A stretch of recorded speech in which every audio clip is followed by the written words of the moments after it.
Moinabad drugs కేసులో కీలక పరిణామం చోటు చేసుకుంది. నిందితులను కస్టడీలోకి తీసుకున్నారు పోలీసులు. చెంచల్గూడ జైలు నుంచి నిందితులను అదుపులోకి తీసుకున్నారు. రోహిత్ రెడ్డి, రితేష్ రెడ్డి, నమ్మిత్ శర్మలను కస్టడీలోకి తీసుకున్నారు. 3 రోజుల పాటు వీరిని విచారించనున్నారు.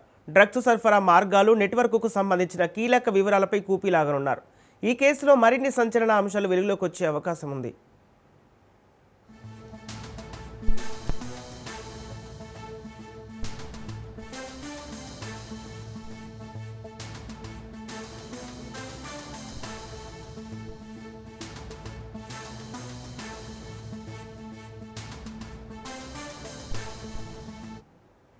మొయినాబాద్ డ్రగ్స్ కేసులో కీలక పరిణామం చోటు చేసుకుంది. నిందితులను కస్టడీలోకి తీసుకున్నారు పోలీసులు.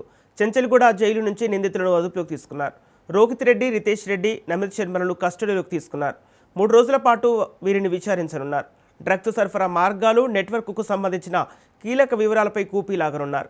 ఈ కేసులో మరిన్ని సంచలన అంశాలు వెలుగులోకి వచ్చే అవకాశం ఉంది.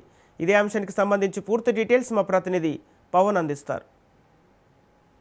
మొయినాబాద్ డ్రగ్స్ కేసులో 3 నిందితులను కూడా పోలీసులు ఈ రోజు చెంచల్గూడ జైలు నుంచి 3 రోజుల పాటు కస్టడీలోకి తీసుకున్నారు. అంటే కస్టడీలోకి తీసుకున్న దాని తర్వాత పూర్తిగా డ్రగ్స్ కేసుకు సంబంధించి విచారణ కొనసాగిస్తారు. అయితే డ్రగ్స్ ఎక్కడ కొనుగోలు చేశారో, దాని తర్వాత ఇలా ఈ యొక్క డబ్బులకు సంబంధించి కావచ్చు, లావాదేవీల పైన, బ్యాంకు ట్రాన్సాక్షన్ సంబంధించి పైన కూడా ఆరా తీయన్నారు.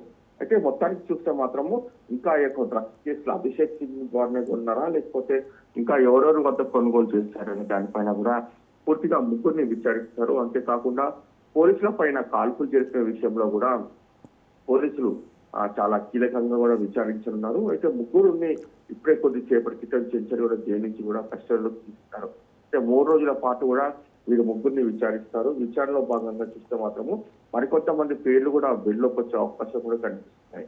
ఎందుకంటే డ్రగ్స్ సరఫరా సంబంధించిన విషయంలో కొంతమంది పెడ్లర్లు పూర్తిగా డ్రగ్స్ సరఫరా చేసినట్లుగా ఇప్పటికే పోలీసులు కొంత సమాచారం కూడా సేకరించిన నేపథ్యంలో వాటి సాక్ష్యాధారాలన్నీ కూడా వారి 3 ముందు కూడా పెట్టి విచారణ కొనసాగిస్తారు. అయితే ఇందులో చూస్తే మాత్రం ప్రధానంగా పైలట్ రోహిత్ రెడ్డితో పాటు రితేష్ రెడ్డి, నమిత్ శర్మ 3 కూడా వేరువేరుగా విచారణ కొనసాగిస్తారు. అయితే విచారణలో భాగంగా చూస్తే డ్రగ్స్ కి సంబంధించి మొయినాబాద్ ఫామ్ హౌస్ లో ఇప్పటి వరకు ఎన్నిసార్లు డ్రగ్స్ సేవించారు, అంతేకాకుండా డ్రగ్స్ కొనుగోలు విషయంలో కూడా పూర్తిగా ఆరా తీయనున్నారు. Okay, right. Thank you Pawan.